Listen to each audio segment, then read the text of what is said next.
Pemburu hebat tidak mengejar bayangan, ia mengejar jejak. Bayangan hanya menunjukkan yang terlihat, tapi jejak menunjukkan ke arah mana sebenarnya sasaran bergerak.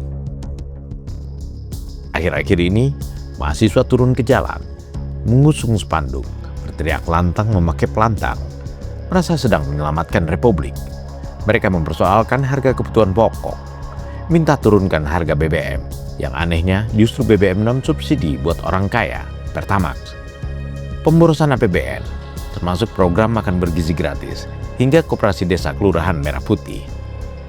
Semua itu sah, demonstrasi adalah hak konstitusional, dan di tengah ekonomi yang sedang berat, kritik dan masukan kepada pemerintah bukan hanya wajar, tetapi mutlak diperlukan. Namun mari bedah heroisme ini. Dari sekian banyak masalah mendasar, buat tuntutan terakhir sangat menggelitik nalar. Yang diminta mahasiswa bukan sekedar evaluasi, tapi menghentikan program makan gratis untuk anak sekolah dan koperasi desa kelurahan Merah Putih untuk kepentingan masyarakat desa. Tuntutan mereka bukan sekedar menghentikan subsidi nyasar ke kantong konglomerat, bukan mencabut karpet merah untuk Taipan. Entah literatur apa yang dikunyah di dalam kelas, sehingga mereka mendesak pembatalan program untuk rakyat kecil, lalu merasa sedang melawan penindasan. Kita itu punya pasal 34. Ya. Orang miskin ya, fakir-fakir miskin yang melarat-melarat ini harus diurus. Betul. Di Undang-Undang Dasar kan pasal 34 Undang-Undang Dasar itu kan diperintahkan negara suruh urus orang yang lapar ini nih. Sama konstitusi. Sama konstitusi itu. Barang ini tidak ada di Undang-Undang Dasar Amerika Serikat. Karena ekspektasi dasar itu yang penting ada pemerintahan pusat, bisa tagih pajak, nah sudah beres. Udah itu aja tuh. Nah, kalau kita tidak, kita bikin negara ini supaya urus orang-orang yang terbengkalai di bawah ini, yang tidak bisa makan pagi atau makan pagi pikir siang, makan siang pikir malam, makan malam pikir pagi lagi gitu ya. Hari ini bayar SPP berapa, besok bagaimana? Itu disuruh oleh negara, oleh orang-orang yang dulu bikin undang dasar itu untuk diurusi oleh negara. Nah, sekarang ini Tuan Presiden kita ini, Tuan Prabowo ini mengurusi itu kan. MBG kan kasih makan orang yang tidak ada duit. Ya, ada begitu banyak ya kalau kita lihat kehidupan konkret ya, jangan di jalan samping. Kita pergi ke gang-gang, gang-gang sedikit lah. Kita pergi sedikit ke gang-gang kecil. Kita menemukan konkret. Dari situ kita dapat mengatakan bahwa yes, ini MBG mesti dipertahankan, MBG mesti diperluas, mesti diperdalam. Ada kekurangan dalam manajerial, dalam manajemen. Kita setuju harus diperbaiki. Bohong kalau kita bilang itu tidak ada, gitu ya. Itu harus diperbaiki, absolutely. Yes. Hapus, no. Kalau saya, gitu ya.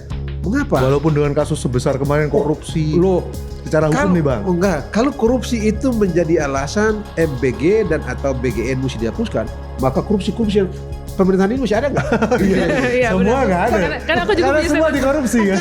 Karena gini, karena mereka ada korupsi tiap hari gitu. Maka dari itu wajar heran, yang dipertontonkan mahasiswa adalah komedi tragis. Sekali lagi, tidak ada yang keliru dengan unjuk rasa. Yang menarik justru apa yang luput dari radar intelektual mereka. Tidak ada tuntutan membongkar under invoicing. Tidak ada desakan menutup celah transfer pricing. Tidak ada seruan mengejar praktik kotor yang menurut kajian internal pemerintah telah menggerus potensi kekayaan negara hingga 15.400 triliun rupiah sepanjang 1991-2024. Mahasiswa berteriak kehabisan suara untuk mengutuk akibat, tapi mendadak bisu dan rabun ketika dihadapkan pada penyebab utamanya. Seperti pahlawan kesiangan yang sibuk menebas daun-daun menguning, sementara akar busuk yang selama puluhan tahun mengisap sari pohonnya dibiarkan tetap utuh. Apakah sasaran kritik ini murni hasil ketajaman analisis, atau gerakan ini cuma gimmick populis jalanan? Sementara maling besarnya malah tidak disentuh, karena jangan-jangan justru mereka yang berada di belakang mahasiswa yang memang sedang rabun kronis ini. Triliunan rupiah yang dirampok lewat manipulasi tata niaga itu bukan cuma statistik. Itu adalah jalan yang batal di aspal, sekolah yang roboh, rumah sakit yang tak selesai dibangun. Modusnya bekerja rapi tanpa suara. Komoditas diekspor ke perusahaan afiliasi di luar negeri dengan nilai jauh di bawah harga asli, lalu dijual kembali dengan harga pasar global. Selisih keuntungannya mengendap dengan nyaman di rekening luar negeri. Negara kehilangan potensi pajak dan devisa. Dan lucunya, Mahasiswa yang sibuk mendemo makan siang gratis itu dan tak menganggap ini sebagai krisis. Inilah wajah persoalan yang sesungguhnya.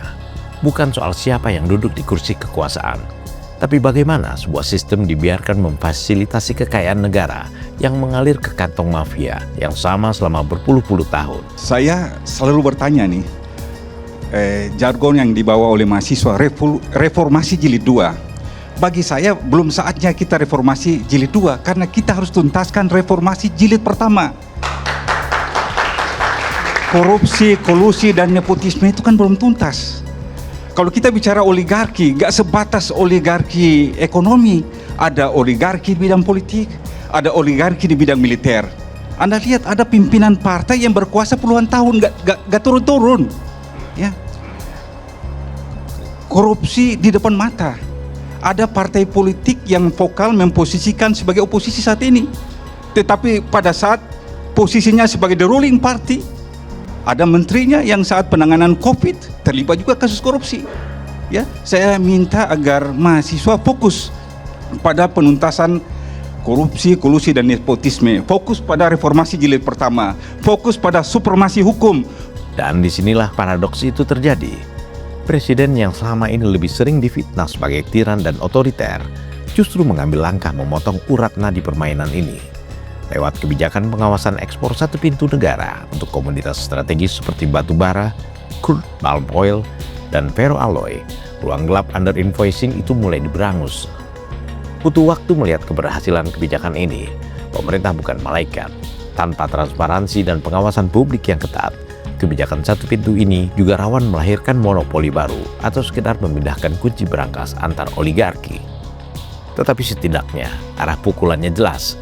Yang digebuk bukan sekedar kulit luar prosedur birokrasi, tapi mesin pencetak uang para mafia yang sudah puluhan tahun mapan. Ironisnya, langkah perlawanan ekonomi paling nyata ini datang dari sosok yang sering dianggap musuh demokrasi.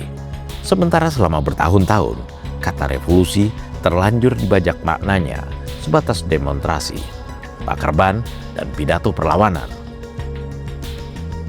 Jarang ada yang menyadari bahwa perubahan paling radikal itu bukan soal mengganti penguasa, tapi mengubah aturan main yang menggerakkan uang. Sebab oligarki tidak mati oleh pidato yang berapi-api, mereka hidup dari sistem. Selama sistem keuangan negara membiarkan mereka memindahkan keuntungan ke luar negeri, oligarki akan selalu menang, siapapun presidennya. Jadi, di titik ini mari bertanya dengan jujur, siapa yang sebenarnya lebih revolusioner?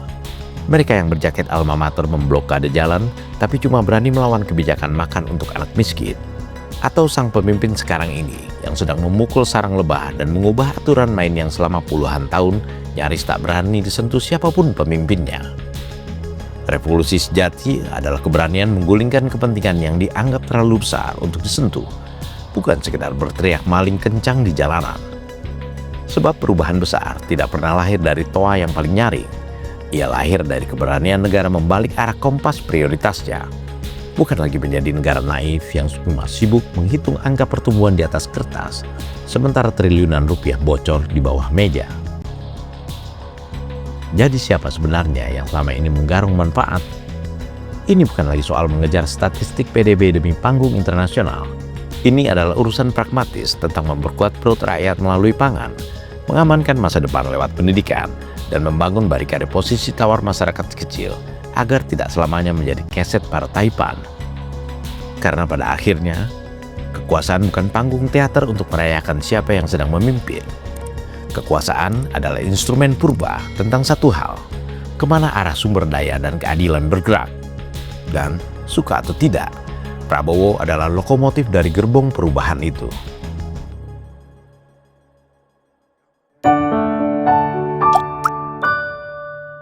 Men of our time.